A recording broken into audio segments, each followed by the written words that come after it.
नमस्कार प्रेक्षकांनो, मालिकेच्या पुढील काही भागांमध्ये आपल्याला खूपच जबरदस्त असा ट्विस्ट पाहायला मिळणार आहे.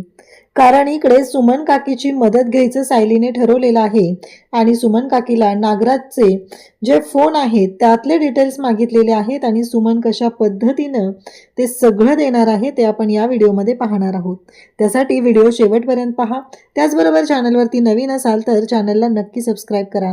इकडे अश्विनला सुद्धा आता प्रियाचं कारस्थान समजणार आहे, कारण नागराजच्या मोबाईलमधलं प्रिया आणि नागराजचं जे चॅटिंग आहे ते समोर येणार आहे आणि अश्विनला त्या क्षणी आठवणार आहे की त्या दिवशी सुद्धा प्रियाला नागराजचा फोन आलेला होता.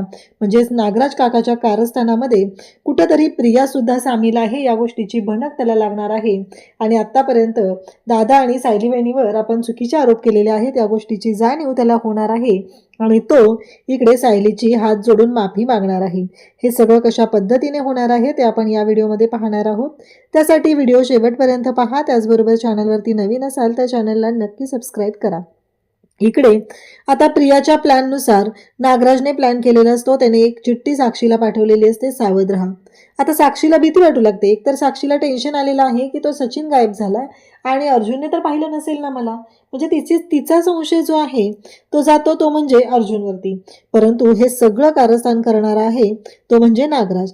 नागराजने तिला चिठ्ठी पाठवलेली आहे आणि पुन्हा तो आता महिपतकडे आलेला आहे.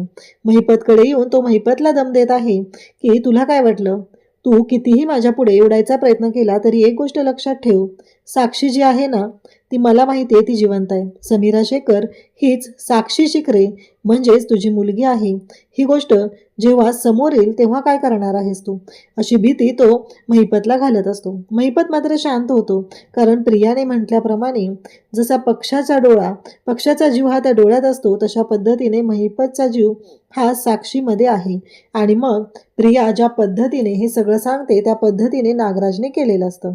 आता नागराजचा हा जो प्लॅन आहे तो मात्र प्रियामुळेच इकडे आता नागराजने केलेला असतो. परंतु इकडे सायली आणि अर्जुन या दोघांमध्ये आता वेगळंच बातचीत सुरू आहे, कारण महिपतच्या कॉन्टॅक्टमध्ये असणारा व्यक्ती हा नागराज आहे. ही गोष्ट त्यांना सुद्धा माहिती आहे आणि त्यामुळं ते दोघंही ठरवत असतात. आणि त्यावेळेस सायली म्हणते की मला असं वाटतंय की आपण सुमन काकीची मदत घेतली पाहिजे. जर आपण सुमन काकीची मदत घेतली तर बऱ्यापैकी गोष्टी सॉल्व्ह होतील, असं सायली अर्जुनला सांगत असते. अर्जुन म्हणतो म्हणजे काय करायचं, तुझ्या डोक्यात काय आहे ते सांग मला.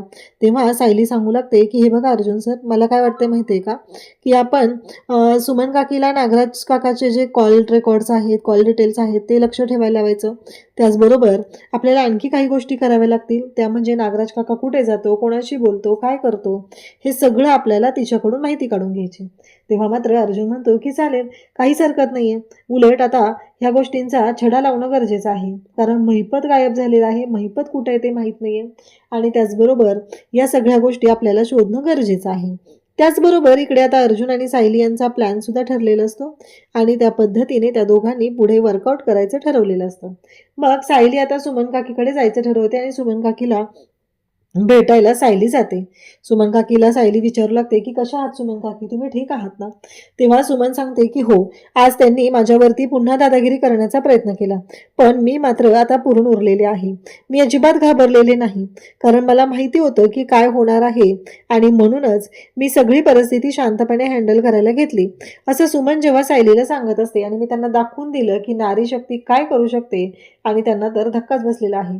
तेव्हा सायली सांगत असते की हेच करायचंय सुमन काकी, अजिबात घाबरायचं नाहीये आणि तुमच्यात ती ताकद आहे, तुम्ही ते करू शकता, असं सायली आवर्जून सुमनला सांगत असते. सुमनला सुद्धा बरं वाटत असतं आणि मग सायली म्हणते की सुमन काकी तुम्हाला आणखी एक काम करावं लागणार आहे. तेव्हा सुमन म्हणते बोल ना सायली, काय करायचंय, मी तयार आहे करायला, असं ती सांगू लागते. मग सायलीने सांगितलेलं असतं की नागराज काकांच्या फोनवरती कोणाचा फोन येतो, नागराज काका कोणाशी बोलतात, काय बोलत असतात, ही सगळी माहिती आपल्याला काढायला लागणार आहे. सुमन म्हणते की चालेल, मी करेल ते काम. मग सायली म्हणते की काम खूप जोखमीचं आहे, तुम्हाला काळजी घ्यावी लागणार आहे आणि त्याचे फोटो काढून तुम्ही तुमच्या मोबाईलमध्ये ठेवायचे आहेत. त्यांचं काही बोलणं कोणाशी होत असेल, त्यांचं काही जे काही चालू आहे त्या सगळ्या गोष्टींचे फोटो काढायचे आणि तुमच्याजवळ ठेवायचे. तेव्हा सुमन म्हणते की हो, आणि मग तुम्हाला काही मिळालं तर मला कळवा, मी येईल भेटायला तुम्हाला किंवा तुम्ही या. तेव्हा सुमन म्हणते की चालेल. अशा पद्धतीने आता सुमन आणि सायली या दोघींचाही प्लॅन ठरलेला असतो आणि मग सायलीने सांगितल्या पद्धतीने नागराज आलेला असतो. त्याने त्याचा मोबाईल बाहेर ठेवलेला असतो आणि तो वॉशरूममध्ये जातो. सुमनला माहिती आहे की एकदा नागराज वॉशरूममध्ये गेला तर नागराज काही लवकर बाहेर येत नसतो. ही गोष्ट सुमनला चांगलीच माहिती आहे आणि मग सुमन नागराजचा मोबाईल घेते. तर तिला जाणवतं की एक गोष्ट ती म्हणजे नागराजच्या फोनवरती कंटिन्यू प्रियाचे फोन आहेत, मेसेजेस आहेत. त्याचबरोबर नागराज हा कंटिन्यू प्रियासोबत बोलत आहे. ही गोष्ट तिच्या लक्षात आलेली असते. तेव्हा मात्र ती म्हणते की हे सगळं काय आहे, म्हणजे प्रिया एवढे कॉल यांना का करते. आणि त्याचबरोबर तिने काही मेसेजेस सुद्धा असतात ते सुद्धा त्याचे फोटो घेतलेले असतात. त्याचा काही अर्थ लागत नसतो कारण त्यांनी तुटक तुटक असं ते बोलणं केलेलं असतं. त्या कुठल्याच गोष्टीचा अर्थ नीट लागत नसतो.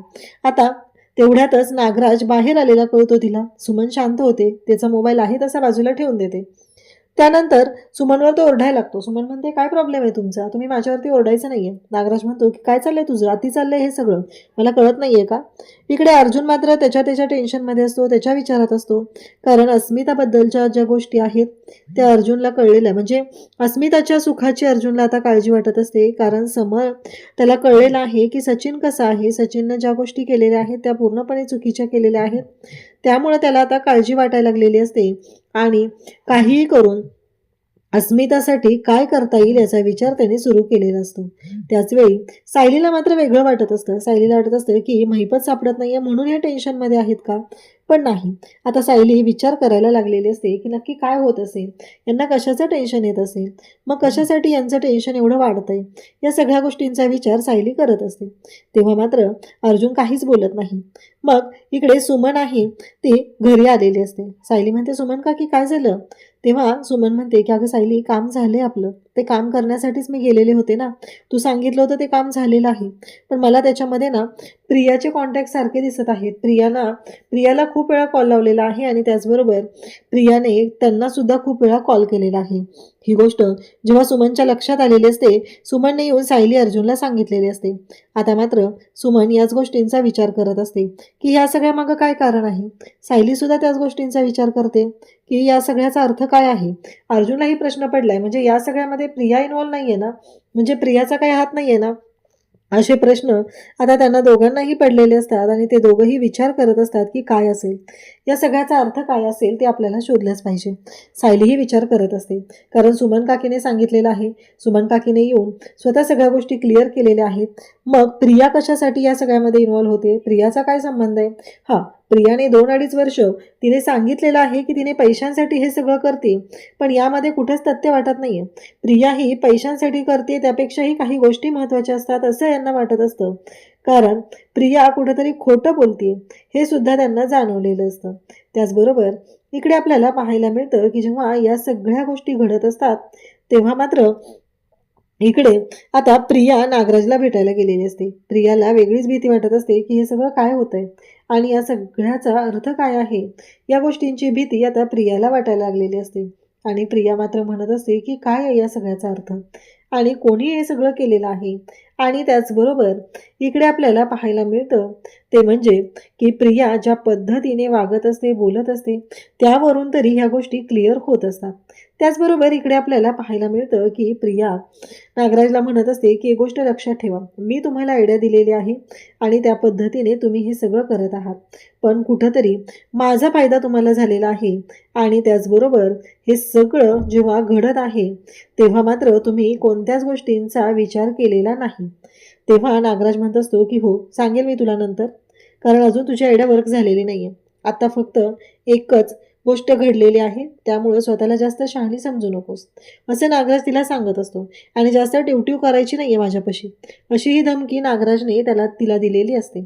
ती मात्र पुन्हा शांत होते कारण ऑप्शनच नसतो, शांत न होऊन कोणाला सांगणार आहे. आणि त्याचबरोबर इकडे ह्या सगळ्या गोष्टी जेव्हा घडत असतात तेव्हा मात्र प्रिया ज्या पद्धतीने वागत बोलत असते, नागराज मात्र तिला ऐकून घेणारातला नसतो, तेही तेवढंच खरं असतं. त्याचबरोबर इकडे प्रिया म्हणत असते की मी काय म्हणते एकदा ऐकून तरी घ्या माझं, परंतु नागराजला मात्र कुठलीच गोष्ट ऐकून घ्यायची नसते. नागराज म्हणत असतो की बाद झालं, आणि त्याचबरोबर ह्या सगळ्या गोष्टी जेव्हा चालू झालेल्या असतात तेव्हा इकडे सायली आणि अर्जुन दोघेही विचार करू लागतात की त्या मोबाईलमध्ये जे डिटेल्स आहेत ते असे कसे आहेत, या सगळ्याचा अर्थ काय आहे आणि या सगळ्याशी काय संबंध आहे, या गोष्टींचा विचार सुद्धा आता सुरू झालेला असतो. त्याचबरोबर इकडे सायली आणि अर्जुन म्हणत असतात की आपल्याला या मुळाशी गेलं पाहिजे, आपल्याला प्रियावरती पाळत ठेवली पाहिजे, या गोष्टीचा विचार त्यांनी केलेला असतो. त्यानंतर इकडे आपल्याला पाहायला मिळतं की आता प्रियाच्या बाबतीत ज्या गोष्टी घडत आहेत त्यामुळं अश्विन डिस्टर्ब झालेला असतो आणि अश्विन अर्जुन आणि सायलीकडे येतो. अर्जुन आणि सायलीकडे आल्यानंतर अर्जुन त्या दोघांची माफी मागू लागतो आणि तो म्हणू लागतो की माझ्याकडनं चूक झाली, खरंच मी खूप मोठी चूक करून बसलेलो आहे, मी तुम्हाला दोघांना खूप त्रास दिलेला आहे तन्वीची बाजू घेऊन. तन्वीच्या ज्या चुका आहेत त्या मला कळलेल्या आहेत, पण मी प्रत्येक वेळेस तिची बाजू घेत राहिलो आणि तुम्हाला दोष देत राहिलो, त्यासाठी खरंच मला माफ करा, असं म्हणत अश्विनने येऊन माफी मागितलेली असते. सुमननं जे काम केलेलं असतं आणि त्याचबरोबर सुमनचं बारीक लक्ष असतं, नागराज नक्की कुठे जातो, काय करतो, या सगळ्या गोष्टींचा आता सुमन शोध घेत असते. नक्की काय चालू आहे या सगळ्या गोष्टींचा ती शोध घेत असते. त्याचबरोबर नागराज कुठे चाललेला आहे या सगळ्या गोष्टी सुमन सायलीला फोन करून सांगत असते. त्याचबरोबर तिला गरज पडली तर त्या क्षणी मोबाईलवरती शूट करायची सुद्धा तिने तयारी सुरू केलेली असते. हळूहळू त्या गोष्टी ती करत असते. त्याचबरोबर अर्जुन आणि सायलीला सुद्धा बऱ्याच गोष्टींचा अंदाज येत असतो आणि आता खरा सूत्रधार नागराज आहे हे लवकरच समोर येणार आहे. अशाच अपडेटसाठी चॅनलशी कनेक्ट राहा. थँक्यू.